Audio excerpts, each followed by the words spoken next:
मोहन यादव महू पहुंचे हुए हैं कार्यक्रम में शामिल होने के लिए। सीएम डॉक्टर मोहन यादव भीमराव अंबेडकर जयंती पर आज महू पहुंचे हैं और बता दें आज अलग अलग कार्यक्रम रखा गया है डॉक्टर भीमराव अंबेडकर जयंती पर। और सीएम डॉक्टर मोहन यादव इंदौर जिले के महू कार्यक्रम में ये आयोजित हो रही है ये कार्यक्रम और वहां सीएम डॉक्टर मोहन यादव पहुंचे हुए हैं। और ये तस्वीरें आप देख रहे हैं, महू से सीधी तस्वीरें देख रहे हैं जहां सीएम डॉक्टर मोहन यादव पहुंचे हुए हैं। और आज डॉक्टर भीमराव अंबेडकर जयंती है। अलग अलग जगहों पर भीमराव अंबेडकर जयंती मनाई जा रही है और ये तस्वीरें आपको दिखा रहे हैं महू से, जहां सीएम डॉक्टर मोहन यादव पहुंचे हुए हैं कार्यक्रम में शामिल होने के लिए। सीएम डॉक्टर मोहन यादव भीमराव अंबेडकर जयंती पर महू से ये सीधी तस्वीरें आपको दिखा रहे हैं।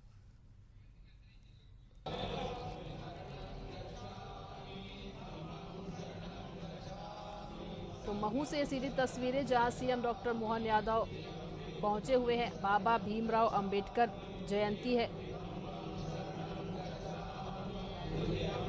और आज डॉक्टर भीमराव जयंती के इस अवसर पर कार्यक्रम भी आयोजित किया गया है और इस कार्यक्रम में शिरकत करने के लिए सीएम डॉक्टर मोहन यादव पहुंचे हुए हैं। बता दें आज भारत रत्न डॉक्टर भीमराव अंबेडकर की 134वीं जयंती है और ये कार्यक्रम महू स्थित अंबेडकर की जन्मस्थली पर रखा गया है जहां शामिल होने के लिए सीएम डॉक्टर मोहन यादव पहुंचे हुए हैं।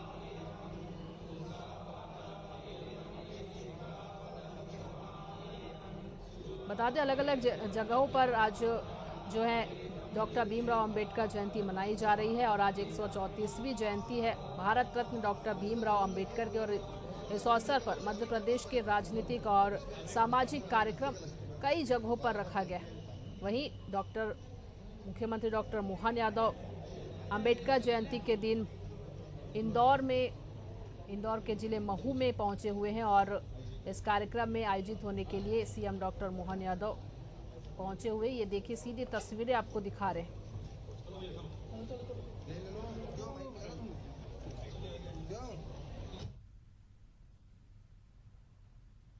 तो सीएम डॉक्टर मोहन यादव पहुंचे हुए हैं और ये देखिए माल्यार्पण के लिए डॉक्टर भीमराव अंबेडकर का माल्यार्पण उन्होंने किया।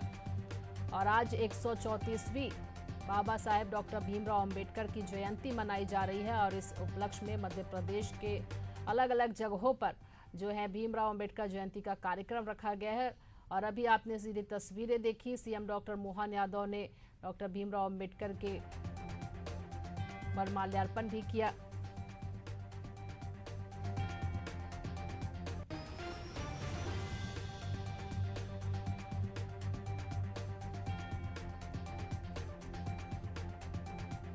तो इंदौर जिले के महू में ये कार्यक्रम आयोजित किया गया है जहां सीएम डॉक्टर मोहन यादव पहुंचे हुए हैं और ये सीधी तस्वीरें हम आपको दिखा रहे हैं जहां अलग अलग जिलों पर सामूहिक रूप से जो है आज ये कार्यक्रम मनाई जा रही है। वहीं आज संविधान की प्रस्तावना का भी पाठ करेगी बीजेपी जो है भारतीय जनता पार्टी। संविधान के संरक्षण और मूल भावना के सम्मान में प्रदेश में सभी जिलों में और मंडलों में सामूहिक रूप से संविधान की प्रस्तावना पाठ भी करेगी। और बता दें ये कार्यक्रम भी रखा गया है जहां भीमराव अंबेडकर जयंती का कार्यक्रम अलग अलग जगहों पर है। राजनीतिक जगहों पर भी जो है राजनीति और बता दें आपको सामाजिक स्तर पर भी कई कार्यक्रम आज आयोजित किया गया है जहां ये तस्वीरें हम आपको दिखा रहे हैं महू से, जहां सीएम डॉक्टर मोहन यादव ने डॉक्टर भीमराव अंबेडकर की मूर्ति पर जो है माल्यार्पण किया और अन्य कार्यकर्ता भी उनके साथ मौजूद हैं।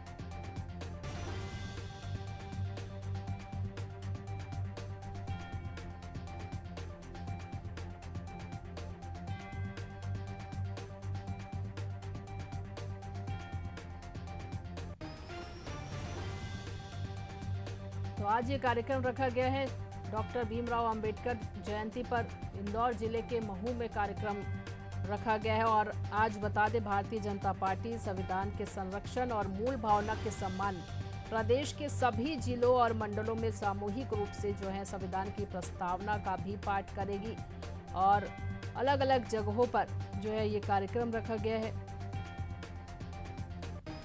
और ये तस्वीरें आप देख रहे हैं महू से।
नगर पालिका कब बने?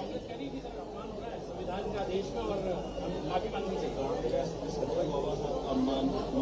आजादी के बाद और आजादी जैसे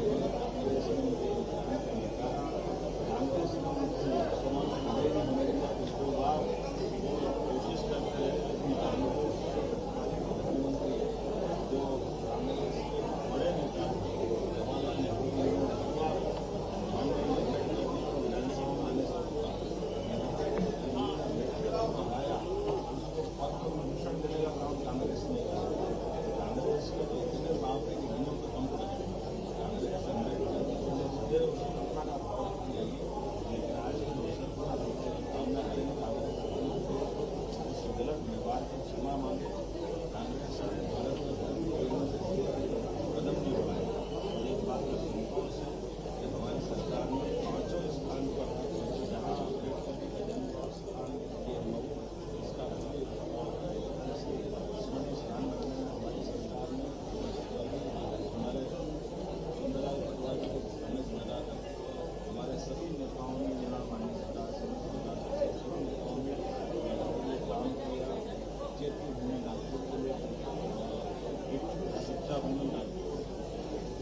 उनकी दिल्ली में लंदन की शिक्षा स्थल पर 5 स्थानों के लिए हमारी सरकार ने पंचक्रिया काम किया।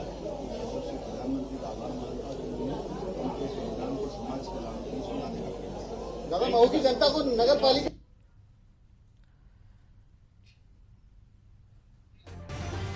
तो महू से सीधी तस्वीरें आप देख रहे हैं जहां सीएम डॉक्टर मोहन यादव पहुंचे हुए हैं और बता दें डॉक्टर भीमराव अंबेडकर की जयंती पर यह कार्यक्रम आयोजित किया गया जहां सीएम डॉक्टर मोहन यादव पहुंचे हुए उन्होंने साथ ही डॉक्टर भीमराव अंबेडकर की प्रतिमा पर माल्यार्पण भी किया।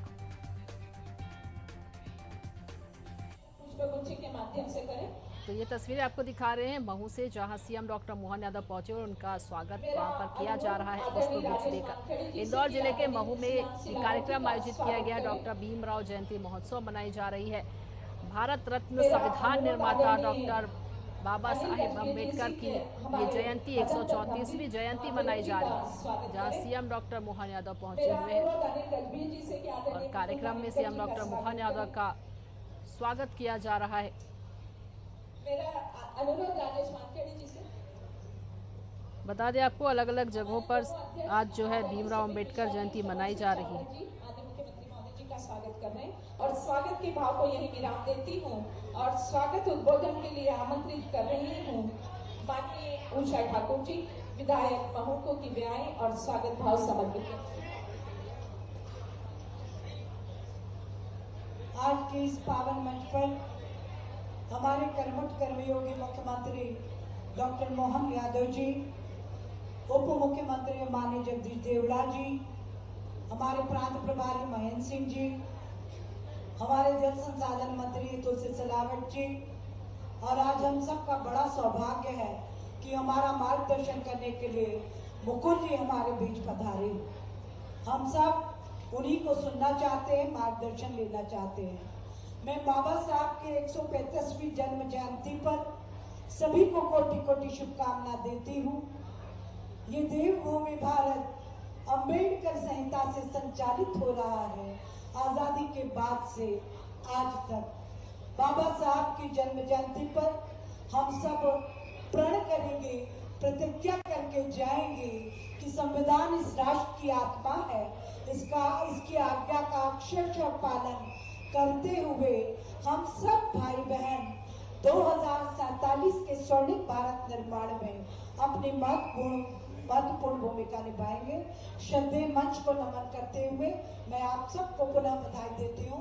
भारत माता की बहुत बहुत धन्यवाद आदरणीय। और मैं सम्मान पूर्वक निवेदन कर रही हूँ हमारे प्रखर वक्ता मुकुल कानिटकर जी से की कृपया में आए और हमें उद्बोधित करें। परम श्रद्धेय मुकुल।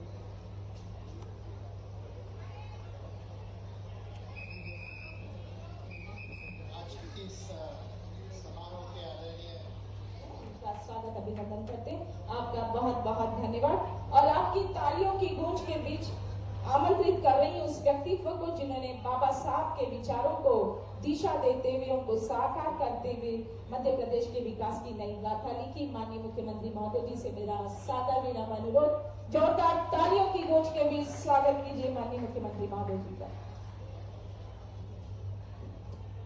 मेरे साथ सभी बोलेंगे, डॉक्टर भीमराव अंबेडकर अमर रहे। जरा अच्छे से दोनों हाथ की मुट्ठी बांध करके जोर का मेरे साथ नारा दोहराएंगे, डॉक्टर भीमराव अंबेडकर अमर रहे,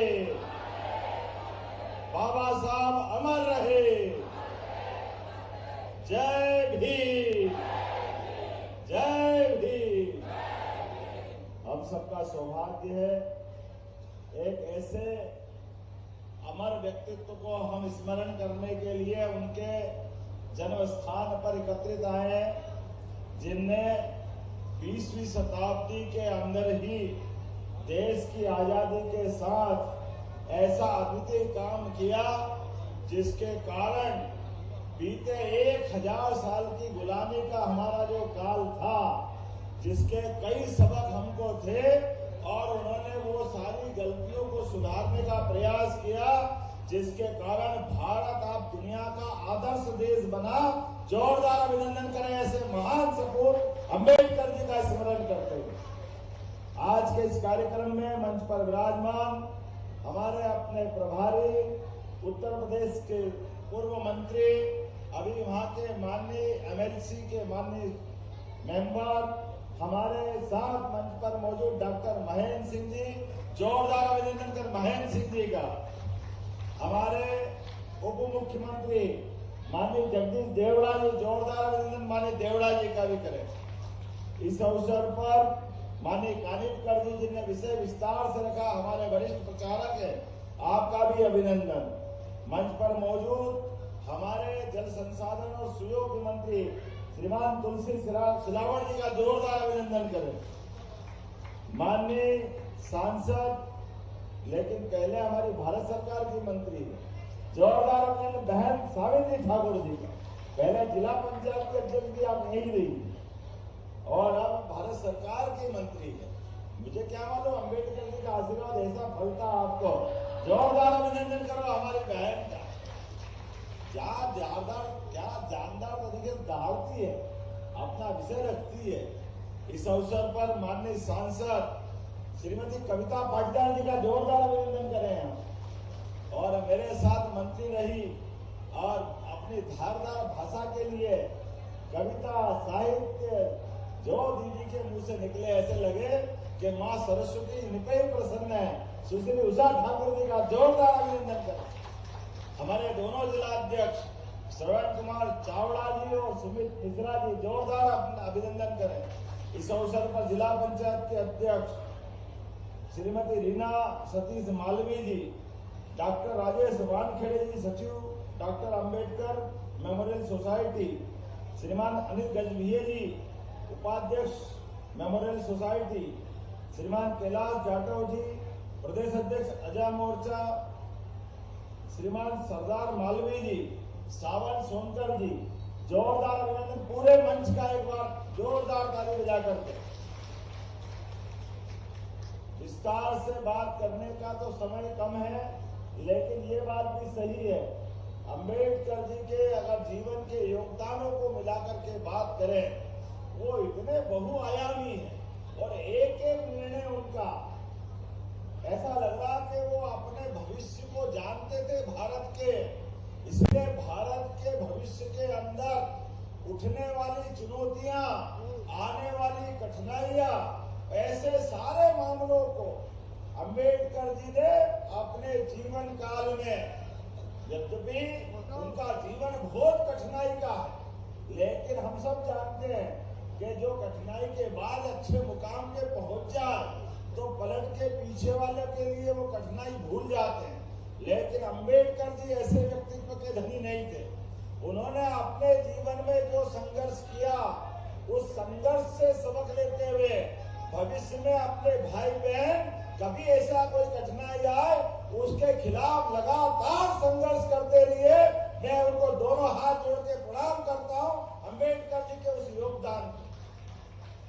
कितने प्रकार से उन्हें अपने जीवन से सबको सबक देने का प्रयास किया। अंग्रेजों की उस कठिन चुनौती के काल में भी ना तब डरे, ना बाद में भी वो किसी और से डरे। सदैव सच्चाई के लिए, समाज की समानता के लिए, बंधुत्व के लिए, सर्वहारा वर्ग की शिक्षा के लिए अंबेडकर जी ने जो योगदान दिया है वो भूतो न भविष्यति हो सकता है। हम उनको स्मरण करें जीवन भर तो भी कम है। हमारे लिए इतना बड़ा योगदान अंबेडकर जी का रहा। उनके जीवन के अलग अलग हिस्सों का अगर हम अलग अलग आयाम देखें तो सबसे पहले शिक्षा की महत्ता उन्होंने अपने जीवन से प्रारंभ की। अपने स्वयं के लिए शिक्षा में कहीं कोई कमी कसर नहीं होना चाहिए, तो उन्होंने अपने जहां से शिक्षा प्रारंभ की और दुनिया में जहां बेहतर से बेहतर शिक्षा हो सकती थी, हर स्थान पर जाकर के शिक्षा में जरा भी कमी नहीं होना चाहिए, वो सबक हमको देने का प्रयास किया। मैं सौभाग्यशाली हूँ यशस्वी प्रधानमंत्री नरेंद्र मोदी जी का, जिन्होंने अंबेडकर की जो ऐसी स्मरणीय उनकी स्थान है उनको पंच तीर्थ के रूप में मान्यता दी। जोरदार अभिनंदन करें माननीय मोदी जी का। हमारा ये उनका जन्म स्थान महू, अगर ये कर रहा है तो हमारे स्वर्गीय सुंदरलाल पटवा जी से लगा करके पूर्व मुख्यमंत्री शिवराज सिंह चौहान, हमारे उस समय के सुंदरलाल जी पटवा, अटल बिहारी वाजपेयी जी, हमारे सारे नेताओं इस स्थान को तीर्थ बनाने के लिए यहाँ के नेताओं ने भी लगातार काम किया। हम सब जानते हैं आज ये हजारों लाखों की तादाद में महू में आकर के अपने उस महापुरुष को याद करके अगर प्रणाम करने का मौका मिलता है तो हमको मालूम है अस्थि कलश को प्रणाम करके हमारा जीवन भी धन्य होता है। ये महू का धाम तीर्थ के रूप में बन गया। मैं सौभाग्यशाली हूँ, जब लंदन गया तो लंदन में जहाँ हमारे अंबेडकर जी ने शिक्षा ग्रहण की उस स्थान के पूरे भवन के दर्शन करने का मौका मिला। माननीय मोदी जी को और धन्यवाद देना चाहूंगा। वो आवासीय कॉलोनी है, लोगों ने स्मारक बनाकर खरीद के अपने भारत सरकार ने जब निर्णय किया तो आसपास के लोगों ने मुकदमे लगा दिए। उन्होंने कहा यहाँ भीड़ भाड़ आएगी, परेशानी होगी, यहाँ नहीं बनने देंगे। लेकिन मोदी जी ने कहा कि नहीं, अंबेडकर जी का ये शिक्षा का स्थान तो तीर्थ ही बनना चाहिए, चाहे जो हो जाए, कोर्ट कचहरी सब कुछ निपटा, लेकिन आज वो भव्य तीर्थ बना है। जोरदार अभिनंदन करो हमारे उस तीर्थ के लिए भी। दिल्ली, बंबई, आपने नागपुर का स्थान बताया, कौन सा स्थान छोड़ा? और ऐसा होना भी चाहिए। अंबेडकर जी ने समूचे समाज के लिए, हमको मालूम है आरक्षण जैसी सौगात दे करके जो उनने बड़ी उपलब्धि दी, आंकड़े गवाह इस बात के, हमारे एससी के, एसटी के ये आंकड़े आज से 1951-52 के आंकड़े देखे तो एससी का साक्षरता दर हमारे पास मात्र 1.5% थी, आज ये 67% पे पहुंची है। तो अंबेडकर जी का योगदान है, हमें इस बात का आनंद है। एसटी का, एससी का न केवल साक्षरता बल्कि पूरा जीवन बदला। आरक्षण के माध्यम से समता के लिए बढ़कर के जो काम किया, मैं दोनों हाथ जोड़कर अंबेडकर जी के उस महान योगदान को धन्यवाद देना चाहूंगा कि हमारे समाज में सर्वहारा वर्ग के लिए एससी, एसटी, ओबीसी जातियों की विभिन्नता के कारण से भविष्य में अगर कठिनाई आएगी, हमको सर्वहारा वर्ग की समानता की बात करना पड़ेगी। अतीत के काल में पृथ्वीराज सिंह चौहान के बाद भारत ने अगर कमजोरी महसूस की थी तो ये जातिगत व्यवस्था का भी एक योगदान था। मुझे इस बात की प्रसन्नता है, अंबेडकर जी ने आजादी के पहले ही समाज का ध्यान में आकर्षित करते हुए ये योगदान दिया। दूसरा, संविधान बना करके जो बड़ा योगदान दिया, जोरदार अभिनंदन करें डॉक्टर अंबेडकर जी के लिए। संविधान में वो सब चीज जोड़ने का प्रयास किया जिसमें भविष्य में इस लोकतंत्र को खतरे आ सकते थे। तमाम प्रकार का इतना बड़ा देश, इतनी विविधता, ऐसे में लोकतंत्र के अंदर वो सब कुछ समाहित करना बहुत चुनौती थी। जिस बात का उन्होंने विरोध किया था, मुझे इस बात का संतोष है, माननीय नरेंद्र मोदी जी ने वो कलंक धारा 370 का भी हटा करके जम्मू कश्मीर को भी संविधान के दायरे में लाने का प्रयास किया। हम सब उस 40,000 निरपराध लोगों को भूल नहीं सकते। उस भूल के कारण से हमारे देशभक्तों का खून, चाहे पुलिस का हो, सेना का हो, सिविलियन का हो, कोई भी व्यक्ति, जम्मू कश्मीर पूरा देश एक तरफ और जम्मू कश्मीर एक तरफ, ये अंबेडकर जी ने स्वीकार नहीं किया था, लेकिन नेहरू जी ने मजबूर किया और उनको मजबूरी के बल पे उस बात की मान्यता दी। उसका कष्ट सबने देखा, सबने भोगा। अरे हम तो और बड़े अलग प्रकार के भाव से बोलना चाहते हैं आज अतीत का, लेकिन इतिहास झुटला नहीं सकते। जो कानून मंत्री बने अंबेडकर जी, उनकी जो योग्यता थी, अरे जो इतना पढ़ा लिखा, इतने अच्छे समाज की लड़ाई लड़ रहा, उनने अपने लोकसभा के अंदर अधिकारों का सृजन करके हमको लोकतंत्र को गौरवान्वित किया। लेकिन ऐसा व्यक्ति भी अगर लोकसभा में चुनाव के लिए जा रहा था तो ये अतीत का इतिहास है कि कांग्रेस पार्टी ने हरा करके उनको लोकसभा में नहीं जाने दिया। ये सबसे बड़ी गलती। लोकसभा में अगर अंबेडकर जी जाते तो कितना गौरव बढ़ता। अरे लोकतंत्र का मतलब ये है, पक्ष में हो विपक्ष में हो, ऐसे महान लोगों को आगे लेके चलना ही चाहिए। ऐसी एक नहीं कई बातें बता सकता हूँ, लेकिन मुझे मालूम है कल बीती रात ही नरेंद्र मोदी जी ने इसी जन्म स्थान महू आने जाने के लिए दिल्ली से राजस्थान के मार्ग पे एक नई रेलगाड़ी देने की सुविधा दी। जोरदार ताली बजाओ। अंबेडकर जी के जन्म स्थान से दिल्ली तरफ जाने की रेल, एक दिल्ली से आने की एक जाने की। दिन भर अपना काम करो, रात में ट्रेन में सो, रात को 10 बजे चलो, 6 बजे महू आ जाओगे। उसमें उज्जैन, कोटा, इंदौर सारे लोगों को लाभ मिलेगा। वो महू रेल मार्ग के मुख्य धारा में आएगा। एक बार फिर जोरदार ताली बजा करके इस भावना का सम्मान करें। हमारी सरकार ने भी सर्वारा वर्ग में किसानों की आय बढ़ाने के लिए कामधेनु योजना डॉक्टर अंबेडकर जी के नाम पे चालू की है। जोरदार ताली बजाया हमने अपनी इस योजना के लिए। दूध उत्पादन बढ़ा करके किसानों की आय बढ़ाकर, गरीब से गरीब आदमी भी अगर किसी के पास जमीन नहीं हो तो कोई बात नहीं, लेकिन 2, 4, 5 कोई न कोई गाय भैंस पाल कर अपने गरीब आदमी गांव में अपनी दूध की आमदनी से काम चलाता है। अब हमने योजना बनाई है कि एससी लोगों के लिए 25 गाय की योजना। अगर हमारे एससी वर्ग के लोग, एसटी वर्ग के लोग अगर दूध डेयरी की आमदनी खोलेंगे तो उनको 30% अनुदान देंगे। 30%। जोरदार ताली बजाए हमारे मुख्यधारा में लाने के लिए। एक नहीं बहुत सारी योजना बता सकता हूँ, लेकिन आज तो हमारे लिए आज हमारा आनंद का दिन है, अंबेडकर जी को स्मरण करने का दिन है। आज समूचा मंच गौरवान्वित है। मैं सावित्री जी से लगा करके तुलसी भैया, कविता जी, उषा जी सबको धन्यवाद दूंगा। इनने सबने बोलने का समय हमारे को दे दिया। इनने कहा कि आप हमारी तरफ से बोल दो, हमने सबने अंबेडकर जी को स्मरण कर लिया। जोरदार अभिनंदन कर दे इस अच्छे भाव के लिए। आपको सबको धन्यवाद देता हूँ। और भंते जी, आपकी भावना का भी सम्मान करूंगा। आपने कहा कि यात्री आते हैं, लगातार यात्री बढ़ते जा रहे हैं। अब ये ट्रस्ट बन गया, समिति बन गई, ये तीर्थ बन गया, तो लोगों के रुकने की धर्मशाला की जरूरत भी पड़ेगी। तो मैं धन्यवाद देना चाहूंगा। 3.5 एकड़ जमीन सरकार के द्वारा दी गई है। जोरदार अभिनंदन करें हमारे इस तीर्थ के लिए। और मैं आपको आश्वस्त करता हूं, आप हमारे नेताओं से मिलकर के अच्छी योजना बनाइए। पैसे की कोई कमी नहीं आएगी। जो आप मांगोगे अंबेडकर जी के लिए सब कुछ देने के लिए तैयार।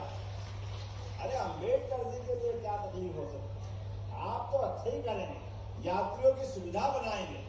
ऐसे में आने जाने वाले सारे लोगों के लिए हमारी सरकार देश और दुनिया में जो भी अंबेडकर जी को स्मरण करते हुए यहाँ आएंगे, उनके लिए सारा प्रबंध हमारी सरकार के द्वारा किया जाएगा। कोई कोर कसर नहीं रहेगी। सारी व्यवस्था जुटाने का काम हमारी सरकार के माध्यम से होगा। मेरी अपनी ओर से पुनः बाबा साहब के चरणों में विनम्र आदरांजलि। बहुत बहुत धन्यवाद। भारत माता की। डॉक्टर भीमराव अंबेडकर अमर रहे, बाबा साहब अमर रहे। बहुत बहुत धन्यवाद। भारत माता की जय। बहुत बहुत धन्यवाद। और अंतिम सोपान पर आमंत्रित कर रही हूँ आदरणीय राजेश वानखेड़े जी, सचिव को की भी आए और आभार व्यक्त करें। बाबा साहब अम्बेडकर, बाबा साहब अम्बेडकर।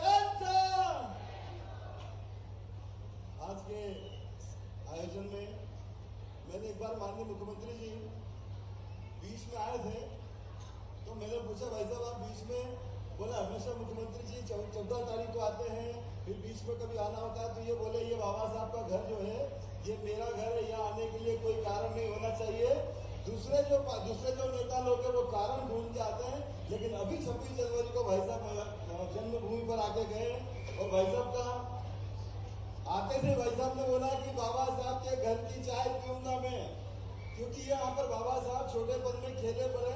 इस परिवेश जहाँ पर बाबा साहब का घर था, सबसे पहले आके उसी घर की चाय पीऊंगा, वहाँ से नाश्ता करूंगा। जितनी बार भी आते हैं भाई साहब को ये स्मृति होती है कि मैं बाबा साहब के घर पर आऊंगा तो चाय जरूर पीऊंगा। जरा माननीय मुख्यमंत्री जी के जोरदार ताली बजाएं। मैं माननीय आदरणीय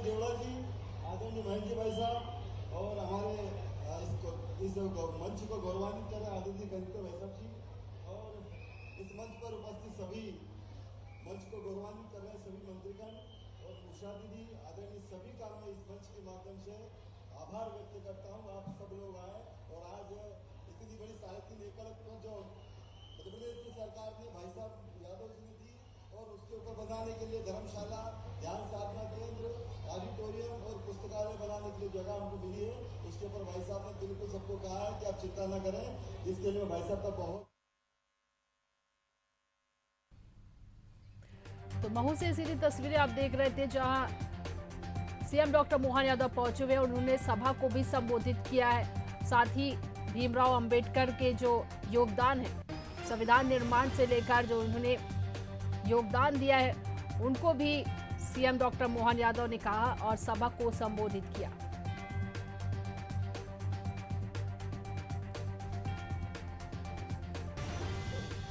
सीएम डॉक्टर मोहन यादव आज अंबेडकर जयंती के उपलक्ष्य पर इंदौर जिले के महू में स्थित कार्यक्रम में पहुंचे हुए थे और सभा को भी उन्होंने संबोधित किया।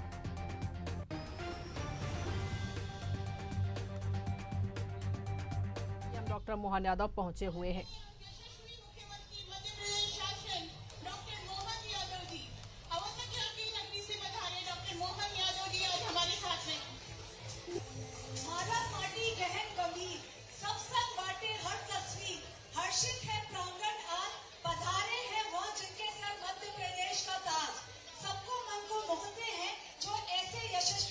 मुख्यमंत्री डॉक्टर मोहन यादव जी होते हैं।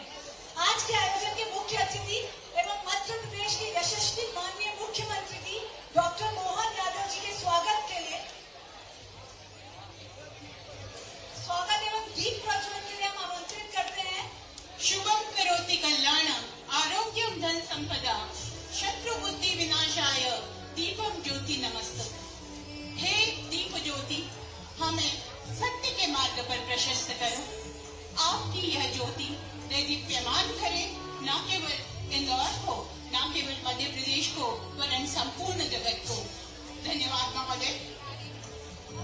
अब मैं डॉक्टर अक्षरकांति बम सर, कांतिलाल जी बम सर एवं अभिनंदन बम जी से रिक्वेस्ट करूंगी कि वे आए और मोहन यादव जी का सादर आमंत्रित करती हूँ। आइकन एजुकेशन सोसाइटी के अध्यक्ष मैं शपथ ही कर पा रहा हूँ।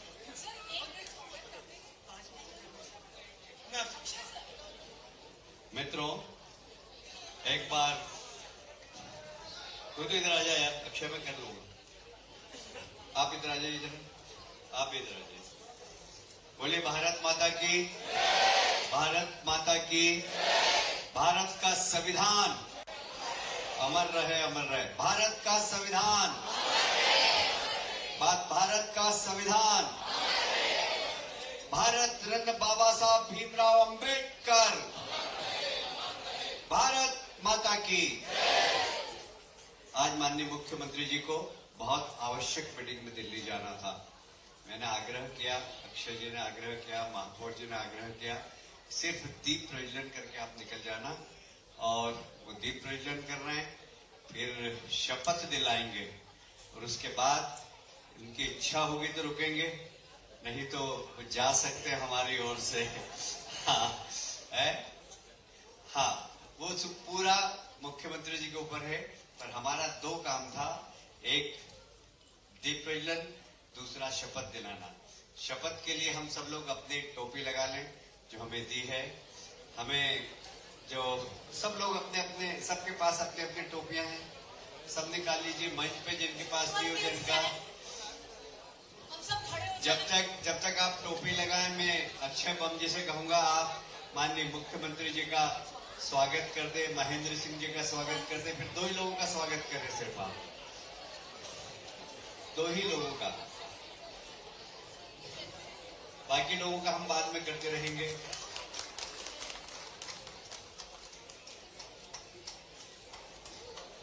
बाकी टोपी ला दो सबको, टोपियां और ला दो, हमने हमारे पास भी नहीं।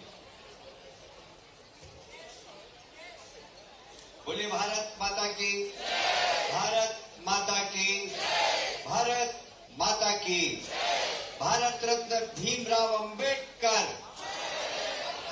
भारत रत्न बाबा साहब भीमराव अंबेडकर, भारत माता की, भारत माता की। भाई टोपियां कम पड़ गई कि हमारे पास नहीं? नहीं है टोपियां। अरे मैडम, सबके लिए टोपी 3 बार मैं बोल चुका हूं मैं। प्लीज शपथ दे दीजिए मुझे, पीछे शपथ। सर आपके हाथ में शपथ। सबको जरा टोपी दे दीजिए आप। मंच पे जितने भी लोग खड़े हैं सब टोपी लगाएंगे, और बाहर भी सामने खड़े जितने लोग वो भी टोपी लगा लीजिए। शपथ लेंगे वो भी टोपी लगाएंगे। अक्षय जी आप भी लगाएंगे। है जी, सब अपना अपना दाहिना हाथ आगे कर लेंगे। सभी लोग अपने स्थान पर खड़े होकर अपना दाहिना हाथ आगे कर लीजिए। अक्षय यहाँ आओ, अक्षय यहाँ आओ, यहाँ आ जाओ। टोपी कहाँ है तुम्हारी? हाँ यार, भाई प्रोफेसर है तो क्या हो गया, मैं भी इसकी क्लास ले सकता हूँ। टोपी सबको लगा दो।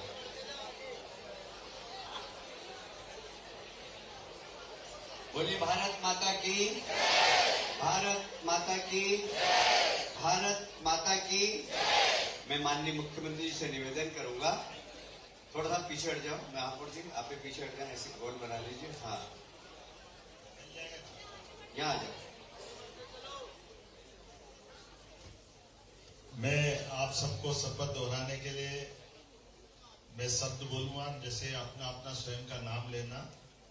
मैं सत्यनिष्ठा से शपथ लेता हूं कि, सत्यनिष्ठा से शपथ लेता हूं कि मैं भारत की लोकतांत्रिक परंपरा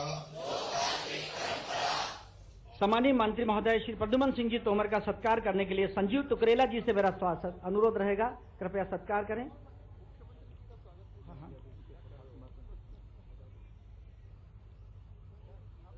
और इस महानाट्य की संकल्पना और संरक्षण माननीय मुख्यमंत्री मध्य प्रदेश डॉक्टर मोहन यादव जी के सत्कार के लिए प्रभात कुमार जी और श्री मगेंद्र सिंह जी का मैं अनुरोध करूंगा, कृपया वे सत्कार करें।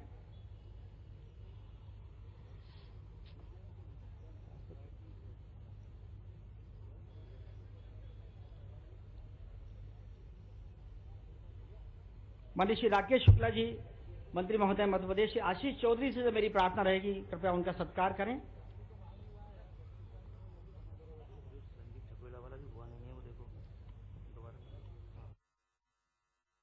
से मेरा अनुरोध है कि माननीय प्रद्युमन सिंह जी तोमर का सत्कार करें पुष्प देकर। श्री नरेंद्र शिवाजी पटेल जो माननीय मंत्री महोदय का सत्कार करने के लिए श्री गोपी शर्मा जी और संजीव गुप्ता जी से मेरा अनुरोध।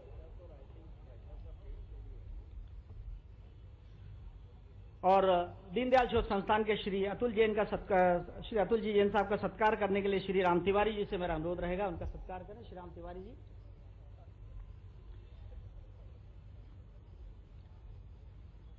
सम्मानीय आशीष सूद साहब का सत्कार करने के लिए राहुल कोठारी जी से मेरा अनुरोध है, राहुल कोठारी जी।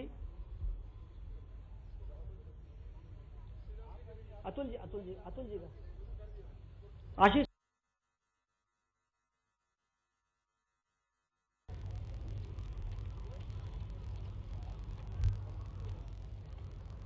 सभी मंचासीन अतिथियों को संस्थान की ओर से हम अभिनंदन करते हैं, स्वागत करते हैं। और मैं बहुत ही आदर के साथ इस महानाट्य की परिकल्पना और संरक्षण आज से 18 वर्ष पहले जिन्होंने शुरुआत की थी, कला और संस्कृति के संवाहक मध्य प्रदेश के मुखिया और जीवन कर्मचेता के प्रतीक पुरुष माननीय डॉक्टर मोहन यादव जी से मैं करबद्ध प्रार्थना। मैं आप एक बार जोरदार तालियां बजाकर, क्योंकि यकीन मानिए अगर परम सम्माननीय का आशीर्वाद नहीं होता तो संभव नहीं हो पाता।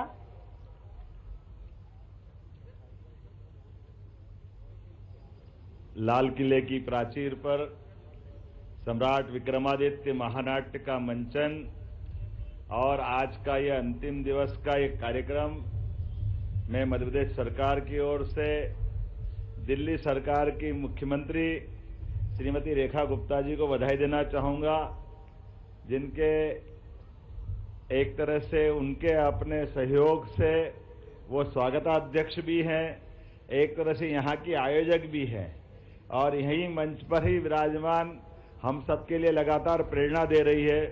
इस अवसर पर हमारे दीनदयाल शोध संस्थान के माननीय अतुल जी, अभय जी और सारी टीम, आपका भी आभारी हूँ। मैं आज के इस अवसर पर मंच पर विराजमान परम पूज्य अचलानंद जी महाराज साहब आपको प्रणाम करता हूं। हमारे राज्यसभा के उपसभापति माननीय हरवंश सिंह जी जो आज के कार्यक्रम में हमारे लिए विशेष रूप से पधारे, मैं उनका अभिनंदन करता हूं। हमारे माननीय केंद्रीय मंत्री श्रीमान ज्योतिरादित्य सिंधिया जी, आपका भी अभिनंदन, आपका स्वागत है। इस अवसर पर केंद्रीय राज्य मंत्री श्रीमती सावित्री ठाकुर जी, आपका स्वागत अभिनंदन है। माननीय वरिष्ठ नेता विजय शाह जी, मध्य प्रदेश सरकार, माननीय मंत्री, आपका अभिनंदन है। माननीय मंत्री राकेश सिंह जी, जो आप तो दिल्ली के ही थे और अभी हमारे बहुत सुयोग्य लोक निर्माण मंत्री हैं मध्य प्रदेश सरकार के, आपका भी वंदन अभिनंदन। माननीय प्रद्युम्न सिंह तोमर जी, आपका स्वागत है। मेरे अभिन्न मित्र और दिल्ली के माननीय मंत्री श्रीमान आशीष सूद जी, आपका भी स्वागत अभिनंदन है। नरेंद्र शिवाजी पटेल और राकेश शुक्ला जी, आपका भी माननीय मंत्री द्वय, आपका स्वागत अभिनंदन है। वैसे तो ये बात सही है, दिल्ली में खासकर लाल किले की प्राचीर तले ये जो महानाट्य का मंचन हो रहा है, एक तरह से सम्राट विक्रमादित्य के उस युग का पुनः प्रकटीकरण करने के समान है। और जब यशस्वी प्रधानमंत्री विरासत से विकास की ओर बात कर रहे हैं, ऐसे में स्वाभाविक रूप से जब सुशासन की बात होती है, न्यायप्रियता की बात होगी, वीरता की बात होगी, तब हमको सदैव सम्राट विक्रमादित्य का सुशासन का वो दौर पूरे समाज के सामने आता है। आज के इस अवसर पर जब विक्रमादित्य महानाट्य के मंचन के माध्यम से उनके जीवन की विविध पक्षों को लेकर के कलाकारों ने विशाला लोकहित संस्कृति समिति के अध्यक्ष माननीय राजेश सिंह कुशवाहा जी, डायरेक्टर संजीव मालवीय जी, हमारी विक्रमादित्य शोध पीठ, संस्कृति मंत्रालय, सबने मिलकर के ये वाकई उस जीवंत युग को वापस ला करके पुनः जीवंत करने का प्रयास किया, जिसके कारण से दुनिया के अंदर मानने वाले आज इस बात को जरूर सबके सामने रेखांकित करना चाहूंगा कि लोकतंत्र के मामले में कई बार कई लोगों को कंफ्यूजन है कि लोकतंत्र पहले कहाँ, कोई अमेरिका देखता है, कोई हमारे अपने कारण से कुछ दूसरी बात बताता है, लेकिन सच्चे अर्थों में 5000 साल के इतिहास में हमारे पास ऐसे कई प्रमाण मिलते हैं जिसमें महाभारत के काल में भगवान कृष्ण का रोल भी गणराज्य की स्थापना की तरह था। उसी प्रकार से 2000 साल पहले विक्रमादित्य जी का शासनकाल, उन्होंने भी अपने आप को कभी राजा, सम्राट, महाराजा कहलाना पसंद नहीं किया। और जिस प्रकार से यशस्वी प्रधानमंत्री अपने आप को प्रधान सेवक करके कहलाते हैं, यह हमारे उदात्त शासकों की महान भाव को प्रकटीकरण के समान है। जब जनता की सेवा करते हुए अपने शासन की व्यवस्था का संचालन करना, यह अद्भुत काल है। और ऐसे में जब यहाँ इस महानाट्य का मंचन हो रहा है, इस महानाट्य के मंचन के साथ ये प्राचीन विधा को नए रूप में सामने ला करके कितना अच्छा लगता है। आज के इस डिजिटल युग में फिल्म बन रही है, पिक्चरें बन रही है, कैमरे में अपनी दुनिया सिमट रही है, लेकिन नाटकों के माध्यम से जीवंत होने वाली उन कला को पुनः नए प्रकार से महानाट्य के मंचन के माध्यम से सामने से घोड़े दौड़ते हुए आ रहे हैं। अब ये देख के अटपटा लगता है कि कोई नाटक के दरमियान मंच के ऊपर तो कोई अपनी कला दिखाएंगे, लेकिन मैदान में तलवारबाजी होते दिखती है। बड़ा अद्भुत लगता है जब विक्रम और बेताल की बात आती है और एक साथ एक मंच के अलावा ये मुख्य मंच तो चले गई, लेकिन बगल का एक मंच अलग चलता दिखाई देगा, दूसरा मंच अलग दिखाई देगा। यहाँ विक्रमादित्य बेताल को पकड़ता है, लेकिन पकड़े हुए बेताल को दूसरे मंच पे पास में पाते हैं। वाकई ये कलाकारों की कितनी अद्भुत संकल्पना है। एक से बढ़कर एक प्रमाण इस महानाट्य के मंचन के माध्यम से विक्रमादित्य, जिनकी अपनी जीत के साथ उनके गुरु ने राजकुमारी शक राजकुमारी के साथ विवाह कर दिया, लेकिन उस घटनाक्रम में याद रखेंगे, इस घटनाक्रम का एक संदेश भी छिपा हुआ है कि यहाँ के शासक और न्यायप्रियता क्या होती है। सम्राट विक्रमादित्य जब अपने पत्नी के भाइयों को अर्थात उनके सालों को पकड़ कर लाते हैं बंदी के समान, और पत्नी हाथ जोड़ के कहती है कि मेरे भाइयों का अपराध क्षमा कर दो, माफ कर दो, ये मेरे भाई हैं। लेकिन न्यायप्रियता क्या होती है, पत्नी से कहते कि मेरे लिए देश पहला है, इसलिए अपराधी को क्षमा नहीं कर सकते और उसी समय उनका न्याय सबके सामने दृष्टांत बन के निकल के आता है कि देश इनको दंडित देखना चाहता है तुरंत, और हाथी के पैरों के तले वो विदेशी अपराधियों को अपने सामने उनको दंडित करवाते हैं। हमारा उस समय का न्याय का वो उच्चतम मापदंड 2000 साल बाद भी गौरव से सबका अपना एक मस्तक ऊपर करता है। ऐसे एक नहीं, वीरता, दानशीलता, चोरों को पकड़ करके उनकी जीवन की लाइन बदलने के लिए कि आप अपनी अपनी कला का उपयोग देश हित में करिए, लेकिन आपको जीवन यापन के लिए धन चाहिए तो मैं धन देने को तैयार हूं। एक एक घटना, उनकी 32 पुतलियों की घटना, बेताल 25 की घटना, जीवन में शासन करने के साथ जब हमारा संवत प्रवर्तन होता है, जब संवत प्रारंभ होता है तो किसी के जन्म और किसी के मृत्यु से हमारे संवत चालू नहीं होते हैं। अपने प्रारब्ध से, पुरुषार्थ से अपनी समूची प्रजा का कर्ज मुक्त करते हुए और नए संवत अर्थात नई तारीख की शुरुआत करना, ये गौरवशाली अगर इतिहास है, मुझे गर्व है केवल भारतीय सनातन संस्कृति में ये गौरवशाली इतिहास है। इसलिए हमारी संवत प्रवर्तन करने की परंपरा भी अलग हटके है। मैं आज के इस अवसर पर महाराज सिंधिया जी भी यहाँ बैठे हैं, अब मैं उस पक्ष को याद करना चाहूंगा जब पानीपत की तीसरी लड़ाई में मराठा समाज की उस समय की हार को मात्र 10 साल के अंदर ही वापस 1961 में हारे और 10 साल के अंदर दिल्ली की ईंट से ईंट बजा करके अपने उस विजय पताका फहरा करके हमारे उस काल को अपना उस आपके पूर्वजों ने उसको जीवंत करने का प्रयास किया था। ऐसे कई गौरवशाली पृष्ठों को समेट करके दिल्ली के अंदर हमने ये महानाट्य का मंचन करने का प्रयास किया, जिसमें आपने अतीत की वो सारे पृष्ठों को जो स्वर्णिम पृष्ठ जाने जाते हैं पुनः जीवंत करने का प्रयास किया। आज के इस अवसर पर मैं यहाँ इस नाट्य मंचन को देखने पधारे आप सब महानुभावों का भी मध्य प्रदेश सरकार की ओर से दोनों हाथ जोड़ के प्रणाम करता हूँ, अभिनंदन करता हूँ। बहुत बहुत धन्यवाद। मेरे साथ बोलिए वीर विक्रमादित्य महाराज की।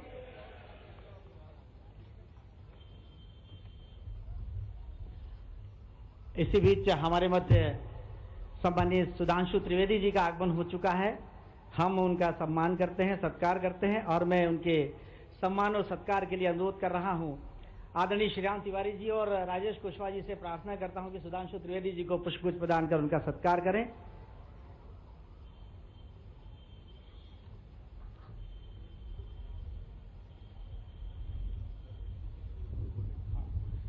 और इसी क्रम में मैं बहुत करबद्ध प्रार्थना करता हूं माननीय उपसभापति महोदय राज्यसभा सम्मानीय श्री हरवंश जी से कि वे हमें कृतार्थ करें अपने आशीर्वचन से।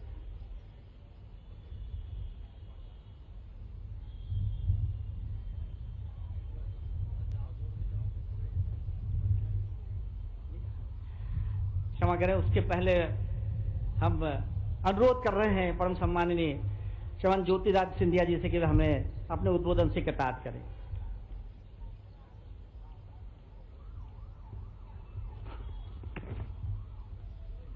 मंच पर आसीन आज हमारे साथ हमारे राज्यसभा के उपसभापति जी परमादरणीय हरवंश जी, हमारे मध्य प्रदेश के गौरव, जिन्होंने ये ठान लिया है कि मध्य प्रदेश की इतिहास, संस्कृति, कला और औद्योगिक क्षमता को भी राष्ट्र पटल पर पहुंचाना है। ऐसे हमारे मुख्यमंत्री आदरणीय मोहन यादव जी, दिल्ली की हमारी मुख्यमंत्री, जिन्होंने इस कार्यक्रम में अपना पूर्ण सहयोग भी प्रदान किया और देश की राजधानी का कमांड जिनके हाथों में है, हमारी अपनी श्रीमती रेखा गुप्ता जी, आचार्य अचलन जी महाराज के चरणों में मैं प्रणाम करता हूं। मेरी आजी अम्मा के साथ इनका बहुत पुराना संबंध रहा है। भारत सरकार में राज्य मंत्री श्रीमती सावित्री ठाकुर जी, मध्य प्रदेश शासन के लोक निर्माण मंत्री और मेरे साथी आदरणीय राकेश सिंह जी, मंत्री मध्य प्रदेश शासन कुंवर विजय शाह साहेब, प्रद्युम्न सिंह जी, राकेश शुक्ल जी, नरेश शिवाजी पटेल जी, संसद में मेरे साथी सुधांशु त्रिवेदी जी, आशीष सूद जी, अभय महाजन जी, अतुल जैन साहेब और देश और मध्य प्रदेश से आए हुए सभी इतिहास के प्रेमी और भारतीय संस्कृति के प्रेमी और उजागर होते हुए भारत में अपने योगदान देने वाले भारत के एक एक नागरिक जो इस कार्यक्रम में उपस्थित हैं, आप सभी को मेरे तरफ से प्रणाम। आज एक इतिहास रचा जा रहा है, एक इतिहास रचा जा रहा है जहां भारत के इतिहास में एक महान संघर्षशील योद्धा, भारत के इतिहास के सबसे कुशल शासकों में एक, हमारे अपने सम्राट विक्रमादित्य के स्मृति में जो यहां महानाट्य का आयोजन मध्य प्रदेश सरकार और हमारे मुख्यमंत्री जी के द्वारा किया गया है, मैं उनको दिल के गहराइयों से बधाई देना चाहता हूं कि हमारे सम्राट विक्रमादित्य को आज राष्ट्र पटल पर लाया है और मुझे विश्वास है कि आने वाले दिनों पर हम विश्व पटल पर भी ले जाएंगे। इतिहास में कुछ नाम ऐसे होते हैं जो दर्ज किए जाते हैं,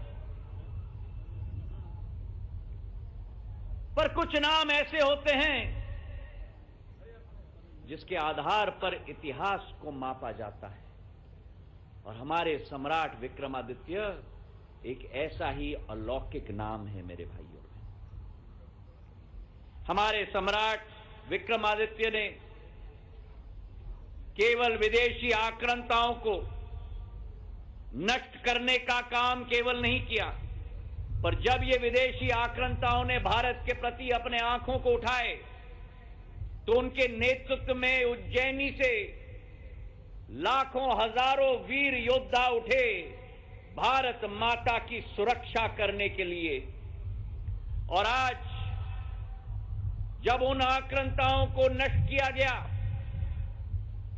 और भारत के इतिहास में, भारत की संस्कृति में उन्हीं सम्राट विक्रमादित्य के नाम पर विक्रम संवत की शुरुआत की गई। आज जब 2082 की विक्रम संवत की नववर्ष 30 मार्च को हम लोग ने साथ में मिलकर मनाई, उसकी भी मैं बधाई आप लोगों को देना चाहता हूं। ये लाल किला मेरे लिए भावुक है। अभी हमारे मुख्यमंत्री मोहन यादव जी ने कहा, पानीपत की तीसरी लड़ाई में जब मराठा साम्राज्य पूरी तरह से समाप्त होने के दर्जे पे आया था, उस राख में से, पानीपत की राख में से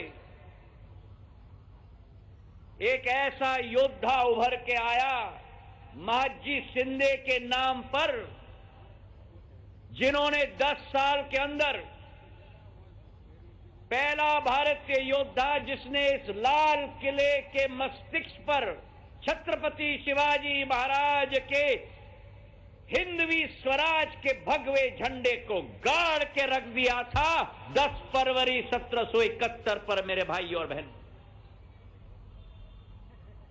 और 32 साल दिल्ली पे राज की। उस समय में मराठा साम्राज्य अटक, काबुल, लाहौर से कटक तक, उड़ीसा तक, गुजरात के भरूच से प्रयागराज तक, और एक भी विदेशी आक्रांता भारत माता के प्रति टेढ़ी आंखों से देख नहीं पाता था। पठानों को शिकस्त की, मुगलों को कैद कर दिया, शाह आलम द्वितीय को, अंग्रेजों को वडगांव में, पोरी में नष्ट करके छोड़ दिया। ये भारतीय योद्धाओं की संस्कृति और इतिहास है।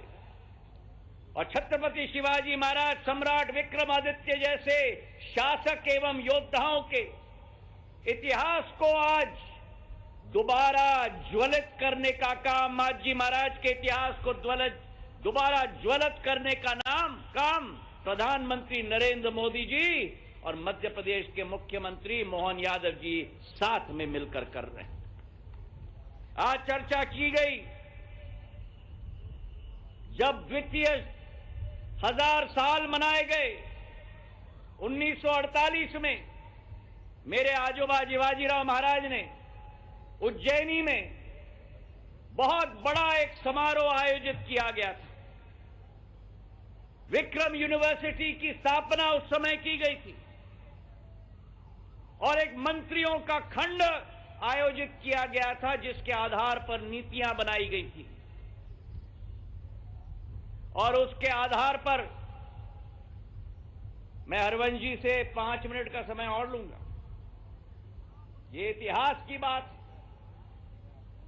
और उसके आधार पर सम्राट विक्रमादित्य के बारे में उस खंड में लिखा गया था ग्वालियर स्टेट के द्वारा कि सम्राट विक्रमादित्य के माध्यम से न केवल उत्पीड़न और गुलामी से मुक्ति मिली, बल्कि उन्होंने भारतीय कला, साहित्य और विज्ञान का पूर्ण जागरण की भी शुरुआत की और अपने क्षेत्र को विश्व के विकास की प्रथम पंक्ति में लाने का कार्य किया। आज भारत का जन जन सम्राट विक्रमादित्य के शौर्य, उनकी शासन, उनकी शासक की क्षमता के बारे में ज्ञान प्राप्त करे, और उसी उद्देश्य के साथ हमारे मुख्यमंत्री जी ने इसका आयोजन किया है। सिंहासन बस्ती 32 मंत्रियों का मंत्रिमंडल उनके शासन में स्थापित हुआ था। उच्च मूल्य सिद्धांतों का ऐसे नवरत्न उनके दरबार में थे, चाहे कालिदास जी हो, बराहमीर हो, धनवंत पीर जी हो, भट्टी हो, अमर सिंह जी हो, जिन्होंने भारत के इतिहास और भारत के आधुनिक युग में अपना प्रकाश उस समय अपने योगदान दिया था। और आज उस समय के कालखंड में किसानों को मुफ्त में ब्याज दिया जाता था। सम्राट विक्रमादित्य जी के शासन में व्यापारियों को प्रोत्साहन दिया जाता था, आवास मुफ्त में दिए जाते थे। और जो आज मुख्यमंत्री जी ने कहा, प्रधानमंत्री नरेंद्र मोदी जी, उसी आधार पर आज पीएम आवास योजना हो, आज हमारे आयुष्मान कार्ड हो, उज्ज्वला योजना हो, जो उस समय का राम राज्य था, आज दोबारा राम राज्य भारत में स्थापित किया जा रहा है प्रधानमंत्री जी के द्वारा। तो आज इस कार्यक्रम में उपस्थित होकर मैं भावुक भी हूं। मैं बधाई देना चाहता हूं दिल के गहराइयों से हमारे मुख्यमंत्री जी को कि जो 9 नवरत्न थे सम्राट विक्रमादित्य जी के दरबार में, और वैसे ही 9 रस थे उनके कला में, आज वीर कला का प्रदर्शन, वीर रस का प्रदर्शन किया जा रहा है इस मंच पर। मैं बधाई देना चाहता हूं मोहन यादव जी को, और उनका एक भावनात्मक लगाव है जो कई लोगों को नहीं मालूम। 18 वर्ष पूर्व जब विधायक भी थे, तब सम्राट विक्रमादित्य के नृत्य में उज्जैनी में वे सम्राट विक्रमादित्य के पूज्य पिताजी महाराज महेंद्र आदित्य का रोल कोई और नहीं पर हमारे मोहन यादव जी ने अदा किया था मंच पर। तो आज उनके लिए भी एक भावनात्मक घड़ी है और मैं उनको बधाई देना चाहता हूं, क्योंकि आज प्रदेश के मुख्यमंत्री हैं पर उन्होंने मंच नहीं छोड़ा है। उन्होंने विरासत और आधुनिकता, विरासत और विकास को जोड़ने का काम किया है, और यही भारत की क्षमता और भारत की काबिलियत है मेरे भाई और बहनों। तो आज इस महानाट्य से हम सब प्रेरणा लें और सम्राट विक्रमादित्य की वीरता, चेतना और संस्कृति का गर्व अभी अनुभव करें। इन्हीं शब्दों के साथ मैं कहना चाहता हूं, जय विक्रम, जय उज्जैनी, जय श्री राम और जय भारत। धन्यवाद सम्माननीय ज्योतिराज सिंधिया जी को प्रणाम करते हैं और मैं बहुत आदर के साथ उपसभापति महोदय राज्यसभा सम्माननीय श्री हरिवंश जी से प्रार्थना कर रहा हूं कि वे हमें कृतार्थ करें अपने उद्बोधन से।